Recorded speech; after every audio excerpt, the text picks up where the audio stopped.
ये तो सच है कि भगवान है मगर फिर भी अनजान है। તારીખ 29/7/2024 બુધવાર લોકો પોતાના માટે તો કંઈ ને કંઈ કરતા હોય છે, તો બીજાના માટે કંઈક કરીએ ત્યારે કંઈક સત્કાર્યનો આનંદ મળતો હોય છે. પોતાનું કામ કરતાં બીજાનું કામ કરીએ એનો આનંદ વિશેષ હોય છે.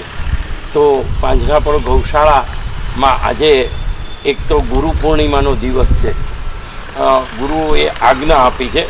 ગુરુને આજ્ઞા કયો, સંદેશ કયો કે જે ગણો હોય, તો મારા ગુરુદેવ એટલે કે છગનભાઈ ફીણવિયા એનો સંદેશ હતો કે આ ચોમાસું છે તો તમે 50 વૃક્ષ વાવો. ખાલી તો 50 વૃક્ષ વાવવા માટે મેં કીધું ખાલી વાવી તો દઈએ, પછી એને ઉછેરી નકામું છે, તેના માટેના પૈસા થોડાક એકત્ર કરવા પડે. તો મને કે કેટલા થાય? તો મેં કીધું લગભગ 2000 રૂપિયા એક વૃક્ષના ઉજેરવાના જોઈએ. આમ તો 2500 છે, પણ 500 અમે લોકો ઉમેરશું કીધું. તો મને કે હું 50 વૃક્ષ કરી દઈશ. અને મીનવાઇલ તે દિવસે મારો જન્મદિવસ હતો, એને ખબર હતી. તો એ કે 5 વૃક્ષ પહેલાં લખો મને ફોનમાં. કે મેં કોના? મને કે દિલીપભાઈ પરીખ તરફથી. મને કે કેમ? જન્મદિવસ નિમિત્તે. એ તમે કીધું તો ગુરુદેવ કે તમારે માનવું હોય તો કરવું પડે. કે ચાલો બરોબર છે. પછી તો મેં કીધું સાહેબ તમે ભલે ગુરુદેવ હોય પણ તમે લખાવો 5. તો એને 5 લખાવ્યા. પછી એમ કરતાં એણે ત્યાંથી જ બધા પૈસા ભેગા કર્યા. એ રીતે 50 વૃક્ષનું આપણે આયોજન કર્યું. તો એ રીતે સાહેબની ભાવનાને આપણે છગનભાઈ ફીણવિયાની ભાવનાને વંદન કરીએ. પેલા 15 વૃક્ષ સુરેશભાઈ અને ભાનુબેન પટેલ તરફથી આવ્યા છે. પછી બીજા જે છે ચેતકભાઈ તથા હેતાંગીબેન પટેલ, એના તરફથી 5 વૃક્ષ આવ્યા છે. પછી છગનભાઈ તથા ત્રિવેણીબેન તરફથી 5, એટલે એ આપણે સાહેબ તરફથી. પછી સુરેશભાઈ પટેલને ભાનમ છે કે એટલે માખણ મિત્રી એને કરી છે, તો એને તરફથી પૈસા આપ્યા. પછી મંદબુદ્ધિમાં આજે મારા તરફથી નાસ્તો છે, અંધશાળામાં પણ નાસ્તો છે. એવા ખરેખર ગોપાલભાઈ લાખાણીને પણ આપણે વંદન કરીએ.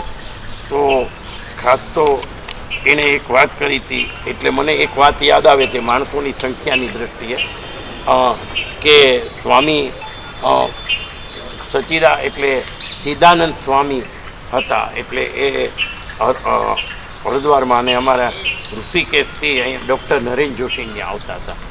તે ઘણીવાર એના પ્રવચનમાં કહેતા હતા કે કેટલા માણસો છે ને કયું કામ છે એ વિચારવું હંમેશા. એ કે હું કથા કરતો હતો, તો કથા કરતાં માણસો કોઈ ન હોય, તો એક ભાઈએ આવીને કથા પૂરી થાય પછી પૂછ્યું એટલું સારું કર્યું કે તમે કથા કોને સંભળાવી? અહીંયા તો કોઈ નથી. તમે જ્યાં મેદની હોય, તમે મેદની હોય ત્યાં કથા કરો તેનું. તો કે મારે મેદનીને કથા નથી સંભળાવી, મેદની ઓટોમેટિક પછી આવશે. તો મારે પરમાત્માને કથા સંભળાવવી છે. એટલે પરમાત્માને કથા સંભળાવું છું. એટલે પોતાનું જે જમવાનું હોય ને એ ઝાડ ઉપર ટાંગે, સુકાઈ જાય પછી રોટલીનો ભૂકો કરીને લઈ લે.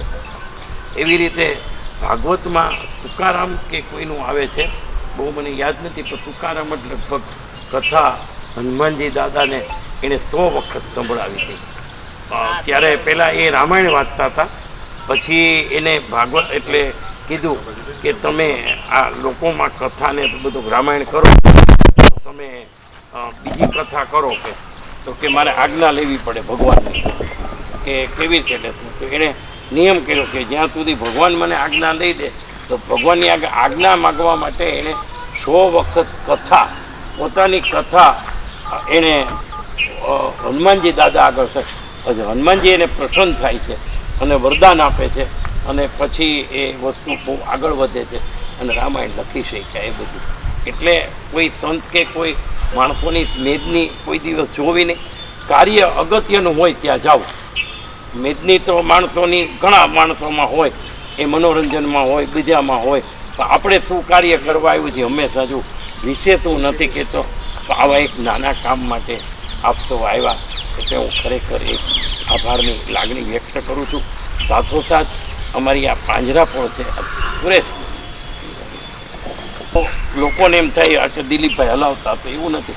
આમાં બધાનો સાથ અને સહયોગ હોય. અમેરિકામાં બેઠા બેઠા માણસો આપણી ચિંતા કરતા હોય ત્યારે આ બધું કાર્ય થતું હોય.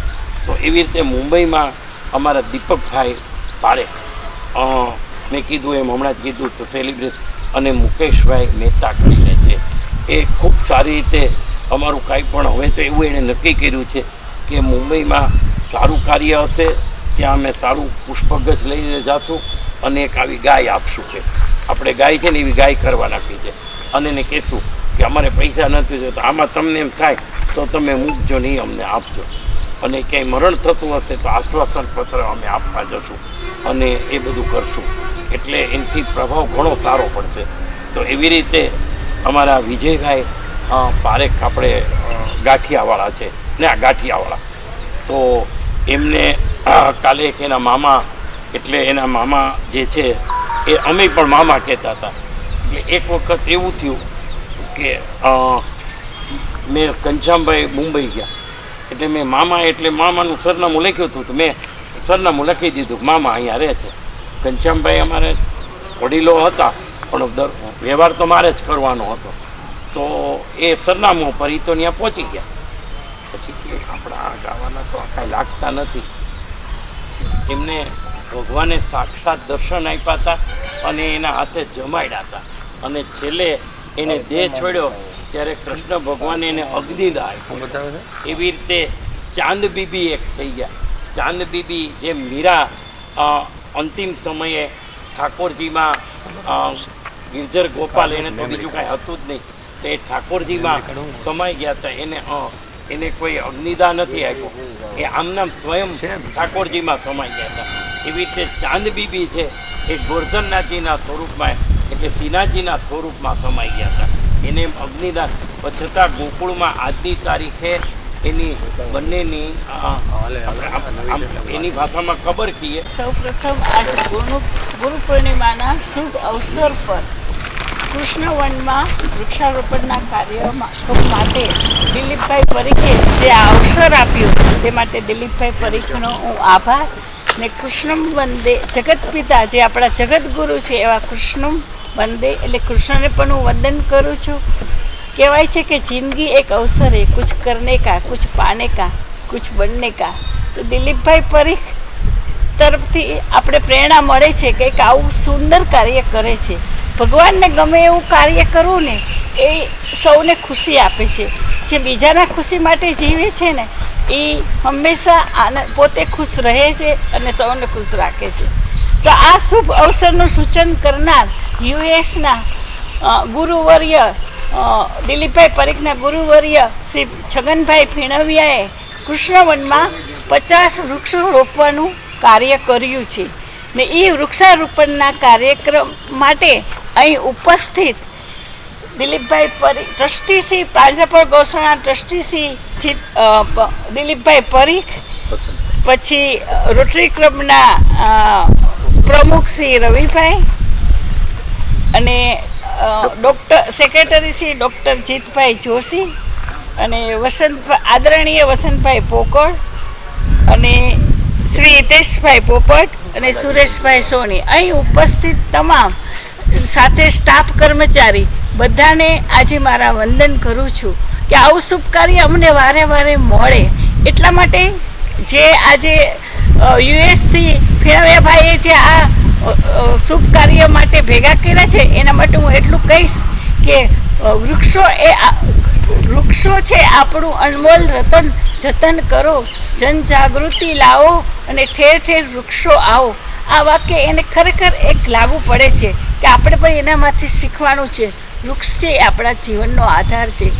આપણે કહીએ છીએ ને પ્રકૃતિ દેવો ભવ, એટલે જ આપણે એને પ્રકૃતિ, જે આ તમામ પ્રકૃતિ ખાલી આપણા માટે જ નથી, આખા સૃષ્ટિના સર્જનાર પશુ પક્ષી પ્રાણી બધા માટે આ પ્રકૃતિ ભગવાને આપી છે. પ્રકૃતિ આપણા જીવનનો આધાર છે. જે આપણે આજે શ્વાસ લઈએ છીએ, આપણે જે કંઈ આપણે મળે છે પ્રકૃતિ તરફથી, એ વૃક્ષોને આભારી છે. વૃક્ષો વાવશું તો પર્યાવરણ શુદ્ધ થશે. ને પર્યાવરણનો આ આપણે ખાલી 5મી જૂને જ આપણે વૃક્ષારોપણનો કાર્યક્રમ નથી કરવાનો, પણ જીવનમાં જ્યારે જ્યારે અવસર મળે ને જે સારી જગ્યા જ હોય સારી જગ્યાએ એમાં પણ આજે આ ગૌશાળાની અંદર પાંજરાપોળ ગૌશાળાની અંદર કૃષ્ણવન બનાવવાનું છે. તો એના માટે એવો સરસ શબ્દ વાપરી અને 50 વૃક્ષો વાવવા માટે આપણે જે આ તક મળી તે માટે હું ભીણાભાઈનો પણ ખૂબ ખૂબ આભાર માનું છું. ને આવી તક ખરેખર દિલીપભાઈ પરીખ અમને વારે ઘડી આવા શુભ અવસર ઉપર બોલાવે. આજે ભગવાન પણ ખુશ થશે, પ્રકૃતિ પણ ખુશ થશે, કારણ કે પશુ પક્ષીઓ બધાનો આધાર, આપણો જીવનનો આધાર પ્રકૃતિ ઉપર છે. પ્રકૃતિ દેવો ભવ પુનઃ હું કરું છું. અને આ કાર્ય માટે આપણે અવસરમાં નિમિત્ત બન્યા એના માટે ભગવાનનો ખરી આભાર માનું છું.